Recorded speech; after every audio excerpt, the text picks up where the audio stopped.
Le ver dans le fruit.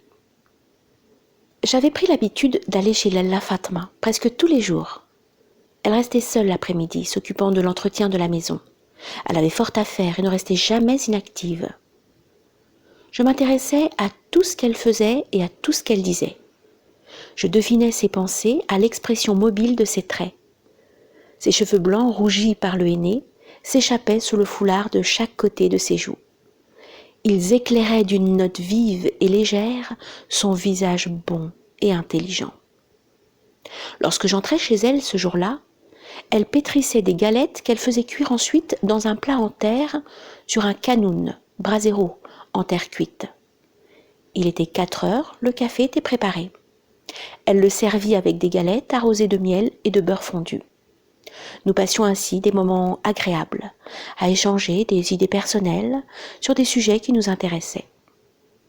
Ahmed, le plus jeune de ses fils, âgé de 18 ans à peine, entra dans la chambre. Pour une raison quelconque, il avait quitté le garage dans lequel il travaillait comme mécanicien. C'était le moins sérieux. D'un caractère susceptible, irascible, il s'emportait pour une futilité et répondait d'un ton acerbe à la moindre remarque. Mais malgré ses défauts, il me semblait avoir bon cœur. Son faible salaire ne lui permettait pas de remplacer ses vêtements avant qu'il ne soit trop vieux. Je lui glissai un billet dans la main lorsque je sentais qu'il lui était nécessaire. Cet après-midi, il me parut soucieux, mal à l'aise. Il n'en finissait pas de rôder autour de la chambre. Profitant d'un instant où sa mère se levait pour chercher un objet, il s'approcha de moi furtivement et me demanda de quoi s'acheter des cigarettes. J'ouvris aussitôt mon porte-monnaie, mais Lalla Fatma se retourna, surprit mon geste et l'arrêta. « Non !» s'exclama-t-elle indignée, « ne lui donne rien. Il est moins reconnaissant qu'un chien. Il n'est même pas digne que tu abaisses ton regard sur lui. » Furieuse, hors d'elle, elle montra la porte à son fils et le chassa. Il s'enfuit, la tête dans les épaules, ainsi qu'une bête blessée. Je demeurai seule avec mon amie. Me voyant navrée, le regard interrogateur, elle s'expliqua. Cette nuit, il est venu très tard, alors que nous dormions tous profondément. Il cogna à la porte des coups si violents qu'il aurait pu la démolir. Je me dépêchai de lui ouvrir et lui reprochai sa conduite brutale en le menaçant de t'en faire part.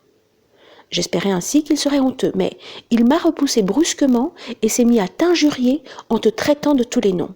Je lui ai jeté tout ce qui se trouvait à portée de ma main et je lui ai dit qu'il était pire qu'une bête sauvage. Lalla Fatma roulait des yeux furibonds et serrait les poings en se rappelant la scène. Elle se tut enfin, sa colère calmée. Je l'avais écoutée en silence. J'étais accablée. Je réfléchissais à mon étrange destin qui semblait m'avoir vouée à la médisance dès mon jeune âge. Après l'Algérie, la Corse, c'était maintenant la Tunisie. Un dégoût me soulevait l'âme. Le monde m'apparaissait semblable à ces beaux fruits appétissants, dans lesquels, lorsqu'on les ouvre, on découvre que le cœur est rongé par un ver. J'aurais voulu rejeter ce monde et ses créatures, ainsi qu'on écarte un fruit corrompu.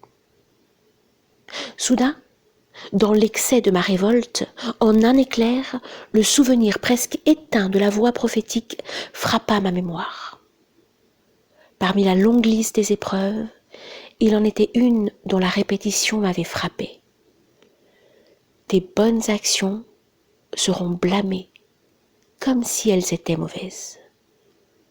Le bien que tu feras se retournera en mal contre toi.